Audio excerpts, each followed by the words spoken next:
Hello everyone, আজকের ভিডিওটা একটু অন্যরকম। দেখে আশা করি তোমরা বুঝতেই পারছো এটা কি বানাচ্ছি। এটা বিয়ের মুকুট। আমি এটা আমার নিজের জন্য পার্সোনাল শ্যুটের জন্যই বানাচ্ছিলাম। মুকুটটার মেকিং ভিডিও বানানো হয়নি কারণ আমি ভাবিনি যে শেষ পর্যন্ত এটা আমি বানিয়ে কমপ্লিট করতে পারবো। ফার্স্টে এক দুবার কাগজ কেটে হেলা ফেলার চেষ্টা করেছিলাম ঠিকই, ভেবেছিলাম দূর এ আমার দ্বারা হবে না, এর থেকে একটা কিনে নেব।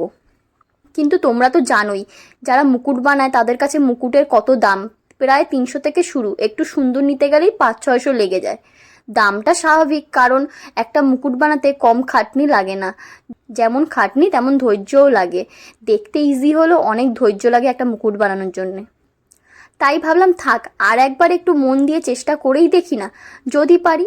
তারপর শোলার থালা কিনে এনে মন দিয়ে চেষ্টা করার পর ফাইনালি এটা করতে পেরেছি। হ্যাঁ জানি যারা মুকুট বানায় তাদের মতো অত সুন্দর ফিনিশিং হয়নি ঠিকই, তবে একেবারে খারাপও হয়নি। কাজ চালানোর মতো আশা করি হয়েছে, কি বলো? বলে রাখি, যদি কেউ নিজে বাড়িতে মুকুট বানানোর চেষ্টা করো তো মুকুটের যে বেসটা হয় ওটা একটু শক্ত কাগজ নেবে, আর্ট পেপার বা মোটা কোনো কাগজ, তাহলে জিনিসটা একটু শক্তপোক্ত হবে, টিকবে ভালো।